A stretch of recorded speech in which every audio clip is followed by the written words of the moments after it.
Vous nous recevoir pour ce nouveau live ce soir, édition spéciale.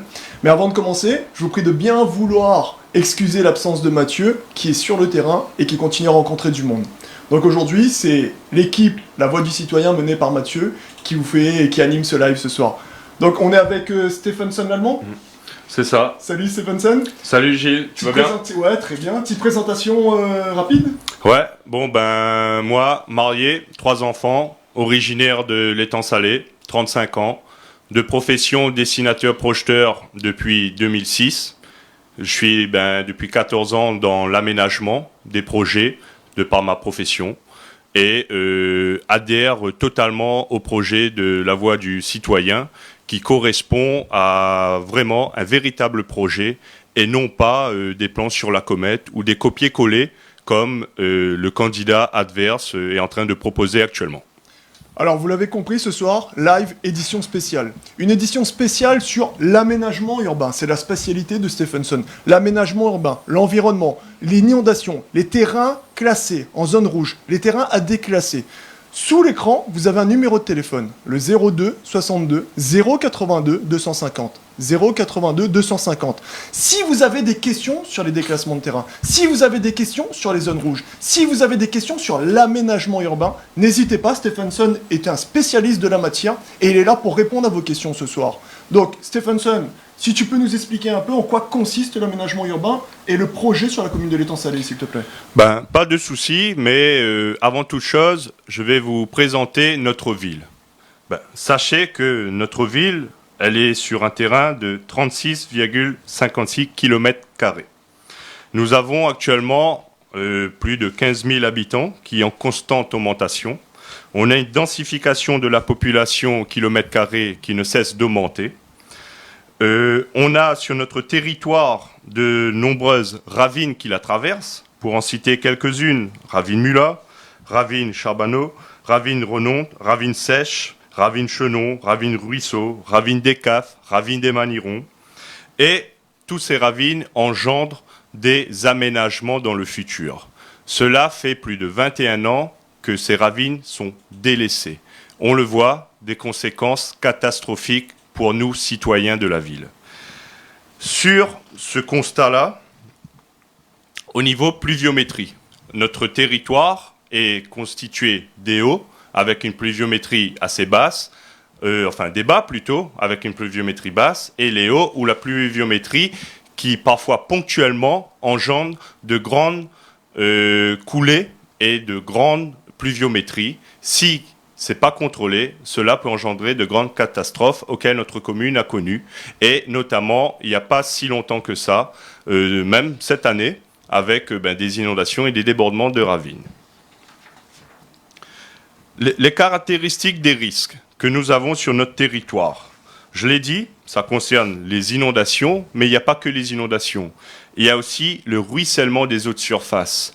Actuellement, la mairie actuelle fait des projets sans qu'il y ait de concertation, premièrement avec la population, mais aussi en prenant en compte l'évolution démographique et aussi comment aménager ces écoulements des eaux. Alors, pour le moment, rien n'est fait. Alors Stephenson, excuse-moi, c'est très technique comme matière. Tu me dis que la mairie, aujourd'hui, fait des aménagements sans concertation avec l'intercommunalité ? Exact. Nous avons preuve très récemment au niveau de la piscine, au niveau du centre-ville, où la mairie a fait un projet d'enrochement de ravines. Même pas 2 mois après, on casse tout. Et c'est le projet de la Civis qui arrive. Mais pourtant, Monsieur Lacouture, qui est maire de l'Étang Salé, est également vice-président de la Civis. Exactement, à notre grand regret. Et même, ça a été confirmé lors du débat télévisé avec Mathieu Waro, où lui-même a acquitté le coup, en disant que ces projets, c'est pas moi, c'est la Civis, c'est la SPLA, c'est pas moi. Mais attendez, ils siègent bien dans ces structures-là. C'est pour cela que nous vous disons, arrêtons avec ces pantins-là et mettons en place une équipe avec de vrais projets et surtout une équipe responsable. Voilà ce que nous croyons. Alors, tu l'as dit, 9 ravines sur le territoire de l'Étang Salé. C'est vrai que c'est assez incroyable, 9 ravines, ça veut dire qu'il y a énormément de risques d'inondation possibles, susceptibles d'arriver sur notre commune. Et quelles sont les conséquences quand il n'y a pas de concertation entre la municipalité actuelle, l'intercommunalité et l'absence de concertation avec les citoyens? C'est quoi les... La conséquence, déjà, c'est financière. Car si la commune elle lance des projets et quelques mois après, il y a un projet d'intercommunalité qui rentre en cause, premièrement. Deuxièmement, on peut avoir aussi des fonds pour sécuriser ces ravines au niveau régional, au niveau européen. Mais à l'heure actuelle, si on ne sollicite pas tous les organismes auxquels on a droit, avec des projets cohérents, on ne pourra pas développer notre ville. Et nous, demain, c'est ce qu'on souhaite. C'est amener des projets, mais toujours en concertation avec la population en amont. Car c'est bien la population de ces quartiers qui connaissent la dangerosité et les risques auxquels ils encourent. On ne peut pas ignorer la population et faire des aménagements. Non. Avec nous, notre équipe, on aura des aménagements, mais les aménagements viendront de vous. Et c'est ça qui est important. C'est vraiment cette politique participative que nous souhaitons mettre en place demain. Ok, bah écoute, ça me semble vraiment super intéressant ce que tu es en train de nous dire. Est-ce que tu peux nous présenter, donc avec des mots que tout le monde peut comprendre, hein, parce que c'est vrai que si on n'est pas du métier, si on n'est pas un spécialiste, il faut qu'on soit susceptible de comprendre. Est-ce que tu peux nous présenter notre projet pour l'aménagement de la ville demain, s'il te plaît, Stephenson? Pas de souci. Hein. D'ailleurs, vous avez pu le constater, hein, le maire actuel, en voyant notre programme qui est accessible depuis un certain moment, a commencé lui-même à faire un petit marché de produits frais au niveau du stade, au niveau du centre-ville, car nous, on souhaite le pérenniser, ce marché. Pourquoi? Ce marché va accueillir des agriculteurs de la ville. Lorsque ces agriculteurs auront un espace où ils pourront vendre leurs produits à la population, direct producteurs, consommateurs, ils pourront cultiver leurs champs qui n'aura pas l'érosion. Car actuellement, si les champs ne sont pas cultivés, on a l'érosion qui engendre le ruissellement de surface, qui engendre le gonflement des ravines et, résultat des courses, au niveau des bassins versants, engendre des inondations. Nous, on souhaite vraiment sécuriser le terrain et que la population participe à cela. Un rapport gagnant-gagnant. Alors vous avez bien compris, c'est un aménagement urbain qui viendra être mis en place dans une transition écologique, dans l'environnement. Ça veut dire qu'on ne va pas aménager et tout bétonner, c'est ça, Stephenson, hein? Non. C'est justement, c'est qu'on a un patrimoine. On a un patrimoine qui est extrêmement riche. On a notre forêt. On ne va pas détruire notre forêt. Non. On va l'aménager, la sécuriser pour qu'elle soit accessible à tout le monde. Car actuellement, l'accessibilité au niveau de l'étang salé reste vraiment à revoir. Alors, donc, vous voyez, on est capable aujourd'hui, avec des spécialistes tels que Stephenson, d'autres personnes aussi qui composent notre équipe municipale, on est capable de se projeter demain sur un aménagement urbain qui respecte l'environnement, qui respecte la transition écologique. Pourquoi? Parce que la transition écologique, c'est l'évolution où on veut emmener notre territoire, notre commune. Parce que c'est l'étang salé, mais c'est l'étang salé dans la Réunion. Et quand on s'oppose, nous, notre projet, on s'est opposé à la carrière de Bois Blanc, même si elle ne touche pas la commune de l'étang salé, c'est parce qu'on a une vision de demain, d'avenir, sur l'environnement, sur la ville, sur le paysage qu'on veut demain. Et c'est pour cette raison que tous les aménagements que nous ferons seront dans un cadre d'une transition écologique respectée. Alors, est-ce que tu peux nous... Ouais. Justement, j'aimerais rebondir sur ce que tu as dit au niveau de la carrière. On voit bien là l'échec politique. On fait des projets sans qu'il y ait de concertation, sans qu'on puisse avoir si on a le matériau disponible. Et le projet vient de qui? L'ami, il a dit lui-même, c'est mon ami qui a mis ce projet en place. Donc nous, on ne souhaite pas le copain d'un copain ou autre, non, on est là pour le bien commun. Voilà ce que nous croyons. Alors, je reçois un petit message sur mon téléphone, Stephenson, tu pourras peut-être répondre. Alors, déclassement de terrain. Est-ce qu'il est possible pour un monsieur qui a un terrain en zone rouge, ou une madame qui a un terrain en zone rouge, est-ce qu'il est possible quand même de construire quelque chose, une habitation, une petite maison pour lui-même, pour sa famille, pour ses enfants? C'est possible ça, Stephenson? C'est possible, mais notamment à certaines conditions. Car, notamment sur les classements de terrain, sur les zones inondables, les zones à risque, cela est lié dans sa globalité avec les schémas d'inondation, de crues centenales, décennales, ainsi de suite. Et ce schéma d'aménagement, notamment des zones d'inondation, il peut être réduit au niveau des surfaces si on a un projet d'endiguement et de canaliser l'écoulement des eaux. Actuellement, on n'a rien qui est fait là-dessus. Du coup, on a des terrains qui sont classés zone rouge, mais fait surprenant.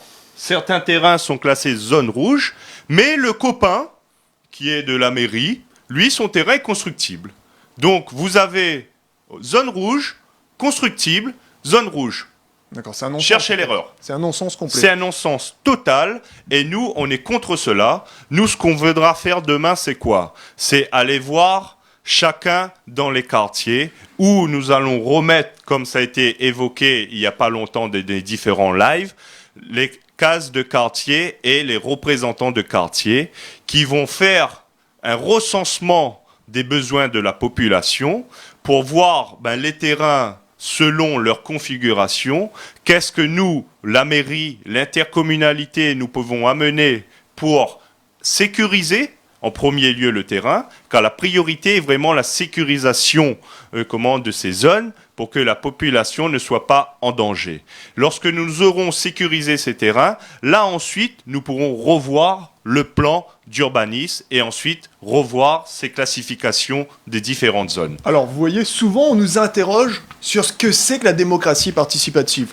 La démocratie participative, c'est ça. C'est associer les habitants de l'étang salé avec les responsables politiques pour que le projet ou les projets soient faits en concertation. Exact. Qui mieux que vous qui habitez dans votre quartier savez exactement ce qui fonctionne ou ce qui ne fonctionne pas. Qui mieux que vous ou vos grands-parents ou vos arrière-grands-parents qui avaient occupé ce terrain-là savez exactement que l'eau, quand il monte là, il coule ici. Et vous nous aiderez justement à monter ce projet. Alors, on a un appel, je pense, c'est ça? Oui, quelle est votre question? Bonjour. Oui, monsieur. bonjour, c'est Jean-Paul, ça. Bonjour. Oui, Milan il est en salé, il est un jeune, et les vrai que ma question n'aura peut-être pas de rapport avec The Live de ce soir, mais Milan jeune, il sort l'étang salé Léo, et nous, en fait, les jeunes, là, nous sommes d'accord avec l'aménagement, l'écologie, mais notre principale préoccupation pour nous, c'est l'emploi. Donc, on connaît que c'est un sujet n'est pas abordé aujourd'hui. Mais est-ce que tu pourrais dire nous un affaire sur l'emploi? Parce que les candidats ils causent, mais nous venons du concret, nous. Voilà, donc, mais que pas si ma question est dans le sens, mais... Si, elle est tout à fait liée, et je vais y répondre. Sur l'emploi. Merci, monsieur. Merci. Sur l'emploi, quand on parle d'aménagement, là, on vous a parlé des aménagements pour sécuriser notre territoire, mais on a aussi dans notre projet le développement des zones économiques où, lorsque nous développons ces zones économiques, cela va attirer des entreprises sur notre territoire. Ces entreprises ont besoin de compétences et nous avons des jeunes compétents à l'étang salé. Nous, avec notre pôle d'activité économique, c'est ça. Que nous Page allons 3 du programme, justement, je suis dessus là. Exactement, que nous allons développer, nous allons recenser les besoins de ces entreprises et les mettre en relation avec la population pour que eux, ils puissent accéder à ces postes-là. C'est pas aller faire des emplois aidés à 6 mois des élections en disant allez nettoyer la piste cyclable, c'est pas ça. C'est vraiment créer un projet d'avenir et des emplois périn. Non pas des contrats aidés de 6 mois ou autre, on n'est pas là-dedans. On veut vraiment que le citoyen il puisse se développer. Et notamment, je n'ai pas encore évoqué, c'est l'aménagement de notre littoral. Alors, excuse-moi, 2 petites secondes, Stephenson, pour terminer sur le pôle emploi, justement. Alors, la création d'un pôle économique fait partie intégrante de ce programme. Aujourd'hui, il faudra comprendre qu'un jeune, quand il cherche une formation, il est shooté sur tel organisme, sur telle commune. Quand il cherche un stage, on l'envoie vers un autre organisme. Quand il cherche un emploi, on l'envoie vers Pôle emploi ou vers un autre site. Nous, demain, dans ce pôle économique, on recentrera la totalité des stages disponibles, des formations disponibles, des offres d'emploi disponibles, et on orientera, on conseillera ce jeune sur les débouchés existants pour suivre la bonne formation à l'instant T. On va recenser la totalité des offres d'emploi sur notre commune et dans notre bassin d'emploi. Un endroit, un lieu, un conseiller pour que le jeune sache exactement où se rendre. Donc ça, c'est l'accompagnement du jeune sur le pôle économique. Ensuite, il y a un accompagnement aussi pour que le jeune ne reste pas à sa case, ne reste pas dans le chemin à boire. Il faut l'accompagner, il faut occuper nos jeunes. Et c'est pour ça qu'on vous l'a dit hier sur le live avec Mathieu, on va démocratiser la culture et démocratiser le sport. On va faire en sorte que les jeunes aient de l'occupation et on va animer culturellement notre commune. Voilà, monsieur Jean-Paul, je crois. Ouais. Merci, exactement, notamment sur les aménagements pour la jeunesse. Oui. Bonjour, monsieur. Bonjour, monsieur. Oui, bonjour. Mon train de regarder ce débat là. Ouais. Bonjour. Alors moi, mi habitué est installé et on a l'habitude de courir un peu sur le parcours là. Allô? Oui, le on vous entend, on vous écoute, monsieur. Marins, ou sur le parcours Et donc, santé moi, de je la voulais forêt. savoir un petit peu au niveau écologie, est-ce que vous n'avez pas vu quelque chose? Parce que là-dessus aussi, il m'estime que c'est un sujet qui mérite d'être revu, parce que là, je ne connais pas si ça prévient un truc sur l'écologie. Alors, monsieur, nous répond à haut, il tombe bien votre question, parce que nous t'es presque en plein dedans, avec l'aménagement urbain, dans le respect de l'environnement.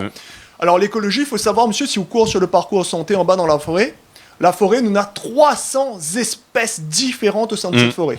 Qui connaît ça? Heureusement que nous a des marmailles qui expliquent à nous que voilà, nous a des 300 espèces différentes. Donc il faut vraiment faire en sorte que la forêt de l'étang salé, il devient et il reste un poumon vert de notre commune. Et pour ça, il faut la préserver. Comment on va la préserver? On va mettre des actions. La première chose à faire, c'est faire en sorte que nos marmailles soient sensibles à ce genre d'intervention. C'est l'éducation, on passe par l'éducation. On va mettre en place des friches éducatives au sein de la forêt. Ensuite, on veillera à ce que cette forêt reste propre. Et pour qu'elle reste propre, il faut lutter sur les espèces envahissantes, que ce soit des espèces végétales, mais également sur les nuisibles. Je parle des moustiques, des rats, etc. Il faut vraiment entretenir cet espace. Donc ça, c'est pour la forêt, là où vous courez, monsieur. En nous opposant à la carrière de bois blanc, c'est exactement l'écologie, c'est exactement la ville que nous voulons demain. On est en plein dans l'écologie. Si vous regardez bien notre programme, nous avons la totalité de notre programme qui est construit avec l'écologie, l'environnement, le développement durable en filigrane. Toutes les décisions que nous prendrons, nous tiendrons compte de l'environnement. C'est d'ailleurs pour ça que Stephenson vous expliquait tout à l'heure que l'aménagement que nous voulons pour l'étang salé demain tiendra obligatoirement compte de l'avenir, de l'environnement, de la ravine. On ne va pas tout bétonner, on va endiguer pour faire en sorte que les risques soient minimisés. On va entretenir les ravines pour faire en sorte qu'il n'y a plus aucune case sur l'étang salé, ou en tout cas le moins possible, voire jamais de cases inondées sur l'étang salé à cause d'un mauvais entretien des ravines. Parce que Stephenson, tu nous disais aussi que l'état des ravines est catastrophique, c'est ça? Catastrophique. Et même, je vous invite à faire le tour dans notre ville. Vous avez la cité La Forêt. Regardez l'état de la ravine qui traverse juste devant la cité de La Forêt. Cette ravine, elle parcourt toute l'avenue Raymond Barre. Je l'ai fait à pied pour prendre conscience de l'état. Et c'est extrêmement catastrophique. Rien n'est fait. On a une accumulation de roches qui sont mises en place, mais aucun entretien qui est fait. Et nous, demain, c'est ce qu'on va veiller, que les ravines, elles poursuivent leurs écoulements normaux, et dès que les roches s'accumulent, on aura l'entretien pour pouvoir garder la section hydraulique pour que cela puisse faire un bon écoulement. Alors, excuse-moi Stephenson, section hydraulique, il veut dire que si jamais nous entretenons bien les ravines, déjà, est-ce qu'il diminue considérablement le risque d'inondation? Automatiquement. D'accord. Automatiquement, le risque d'inondation, il va être moindre, car il faut savoir, on est en plein changement climatique, les pluies sont de plus en plus fortes, donc dans les années qui vont suivre, la pluviométrie, elle va aller en augmentation. Donc si rien n'est fait à l'heure d'aujourd'hui, on part au-devant de grandes catastrophes. Et nous, on va éviter ça. Mais pour compléter par rapport à la question du monsieur qui courait au niveau de la forêt, c'est aussi voir des points d'eau. On n'a pas de points d'eau. On n'a pas de poubelles qui sont mises en place, notamment sur notre littoral marin. Il n'y a rien qui est mis. Même, on le voit, c'est des citoyens qui sont en train d'essayer de préserver leur territoire. On a des poubelles qui sont instaurées par les propres citoyens. Et on a la mairie actuelle depuis 23 ans qui est là, rien qui est fait. Rien. Et nous, demain, on souhaite rendre ces lieux-là accessibles à tous. car il est inadmissible qu'à notre ville, vous voyez, il fait noir actuellement. Je vous invite à vous promener dans l'avenue Raymond Barre, l'avenue principale. Alors je crois qu'on Pas a de notre trottoir, auditeur. pas de lumière. Oui, bonjour. Oui. Par les propres citoyens. Et on a la mairie actuelle depuis 23 ans qui est là, rien qui est fait, rien. Et nous, demain, on souhaite rendre ces lieux-là accessibles à tous. Car il est inadmissible qu'à notre ville, vous voyez, c'est noir actuellement. Je vous invite à vous promener dans l'avenue Raymond Barre, l'avenue principale. Alors, je crois qu'on a trop de trottoir. Alors, je pense que voilà, c'est une redondance. Allô? Non, je pense que c'est une erreur de communication. Ouais. Alors Stephenson nous expliquait sur l'environnement, justement, l'environnement c'est aussi notre littoral. Il y a les phénomènes d'érosion, il y a le phénomène que le sable se barre, je suis désolé pour l'expression, mais le sable s'en va. Qu'est-ce qu'on a prévu dans notre programme Stephenson pour, un, lutter contre l'érosion, deux, faire en sorte que les dunes de l'étang Salé-les-Bains, justement, soient préservées? Notamment, c'est végétaliser ces espaces. Végétaliser pourquoi on végétalise? Pour notamment retenir ça. Vous voyez, il n'y a pas longtemps, il y a des fils là-haut qui se sont cassés. Le sable est parti. La mairie actuelle, sans comprendre le schéma des marées et de courant, a tout rasé. Résultat des courses, le sable maintenant il est revenu. Et du coup, on n'aura rien pour retenir le sable demain pour qu'il puisse repartir. Nous, on souhaite vraiment prendre tout ça dans sa globalité pour avoir un projet cohérent et durable dans le temps. Alors, juste Bonsoir. pour répondre... Oui, bonsoir. Allô? Oui, bonsoir. Oui, madame. bonsoir. Oui, bonsoir. C'est Madame Lallemand. Bonsoir, Madame Lallemand. Bonsoir. Oui, alors bonsoir Monsieur Klein, bonsoir Monsieur Lallemand. Voilà, je vous appelle parce que je suis directement concernée par la ravine justement. Oui. C'est les risques d'inondation, c'est ça, Madame Lallemand? Allô? Oui. On vous entend? Veuillez écouter Oui, dans voilà. veuillez Alors, écouter dans à le téléphone, chaque, madame. forte pluie, moi je suis inondée. J'habite sur l'avenue Raymond Barre. Et ce qui m'inquiète un petit peu plus là, c'est les travaux qu'ils sont en train de faire à côté de la piscine.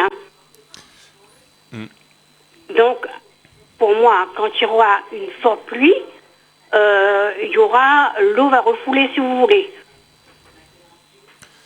Oui. C'est fort problème. C'est justement, c'est ce que je vous ai dit, c'est on doit faire des projets dans sa globalité et non pas sur des petits points ponctuels.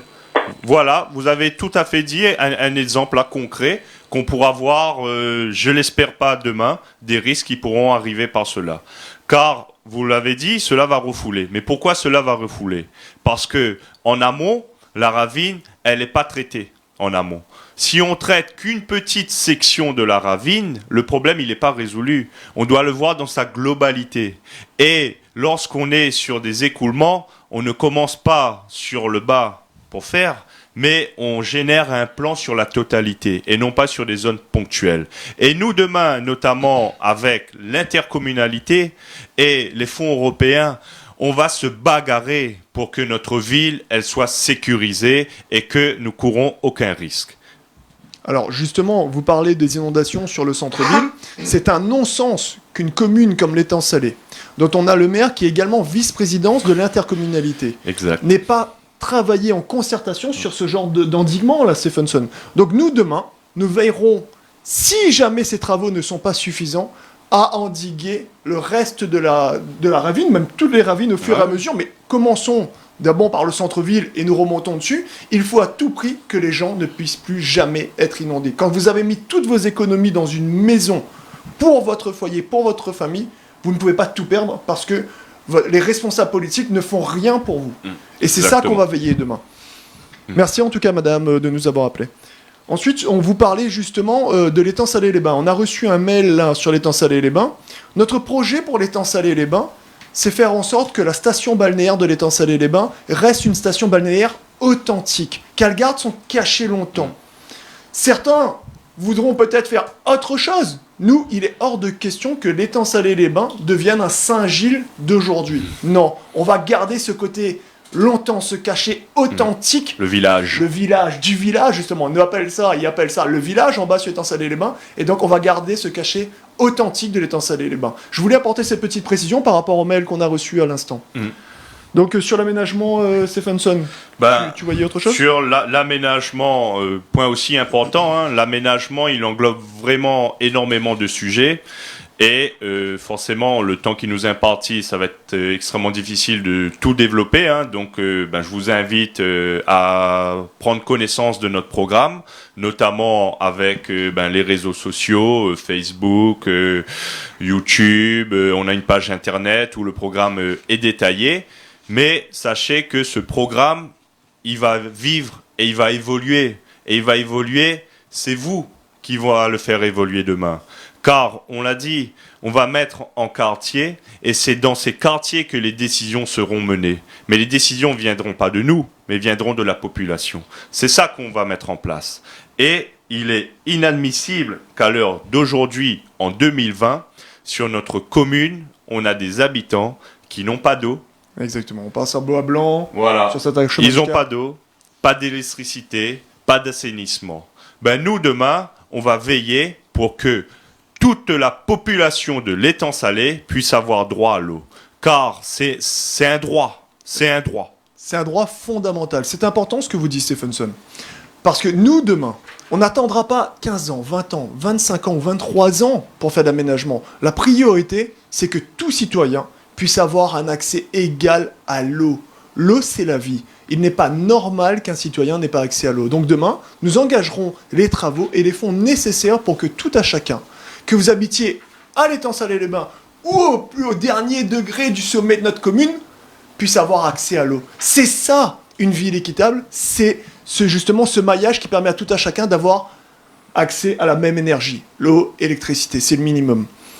Alors, on voudrait aussi vous parler du gaspillage d'énergie, le gaspillage d'électricité. Quand on a 300 000 € de facture pour l'éclairage d'un stade, alors qu'il n'y a personne dessus, la nuit, ça ne sert pas à grand-chose. On doit veiller justement dans l'environnement à faire en sorte d'équiper nos luminaires de LED, par exemple. Ça va diminuer l'impact énergétique, mais ça va également diminuer les factures et les dépenses de la municipalité.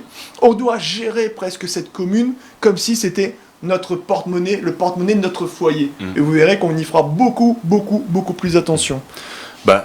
Pour compléter, sur notamment le développement durable, c'est des aménagements. Vous voyez bien, à l'étang Salé, on est quand même très ensoleillé. On est en 2020. En termes de photovoltaïque, on n'a pas énormément de choses. On a nos écoles. On peut très bien demain mettre des photovoltaïques au niveau des écoles pour pouvoir ensuite mettre une climatisation. Car actuellement, qu'est-ce qu'on voit? Nos pauvres petits-enfants, actuellement nous sommes dans l'hiver, ça va? Bientôt va arriver l'été. Ils vont être, étouffés par cette chaleur. Étouffés. Et notamment, il y a une école. J'ai eu moi un parent qui a proposé lui-même, sur ses propres fonds, d'équiper les classes de climatiseurs. La réponse du maire actuel, ce n'est pas mon problème. Voilà, ce n'est pas mon problème. Non, c'est notre problème à tous. Car l'avenir de demain, c'est bien nos enfants. Il faut qu'ils puissent avoir, sur l'aménagement, vous entendez bien, qu'ils puissent accéder à ces établissements, qu'ils soient porteurs de handicap, pas porteurs de handicap. Tous les établissements publics doivent être accessibles à tous. Et cela depuis 2014. Nous sommes en 2020, je crois bien. Ça fait 6 ans. Ouais. Donc regardez actuellement nos établissements recevant du public. La majorité n'est pas accessible à nos personnes de porteuses d'handicap. Nous ne pouvons plus tolérer ça. Et demain, cela va engendrer quoi? Cela va engendrer des travaux, qui vont engendrer des emplois, qui vont engendrer aussi par la suite des entretiens. Donc cela va créer de l'emploi, va créer du dynamisme. Et c'est ce que nous souhaitons pour notre ville, car actuellement elle est endormie. Et nous allons la réveiller le 28 au soir, grâce à vous. Alors on a parlé beaucoup de développement durable, on a parlé beaucoup d'aménagement, mais je vais juste conclure en vous parlant que tous ces aménagements dans tous ces aménagements, nous replacerons et nous placerons l'humain au centre de cet aménagement, au centre de nos préoccupations. Nous veillerons à tisser un lien entre les différentes générations, que le plus jeune y cause avec le moins jeune, que le grand monde y explique à nous comment l'était la vie longtemps, que le jeune y explique, papy, mamie, aujourd'hui il fait plus comment, nous ça sur internet, regarde les tablettes, c'est ça un smartphone. En fait, il faut que les gens causent entre eux. Et pour ça, on va créer des lieux de partage. Un lieu de partage, nous n'avons une case que nous va réhabiliter pour ça. Mais nous avons aussi une création possible de jardins aménagés. Faire en sorte que les gens puissent échanger, discuter et travailler ensemble. Donc ce qu'on veut dans notre projet avec la Voix du Citoyen, la liste menée par Mathieu Haro, c'est replacer l'humain au cœur de notre mandat, au cœur de notre projet et au cœur de nos préoccupations. Alors, merci vraiment Stephenson de nous avoir éclairé sur ton expertise sur l'aménagement. C'est génial. Merci à vous de nous avoir d'avoir réagi pour rendre cette émission interactive ce soir. Et n'oubliez pas, dimanche, dans 3 à 4 jours, allez voter le 28 juin et faites voter Mathieu Haro. Merci à vous toutes pour ce soir. Merci Stephenson. Merci.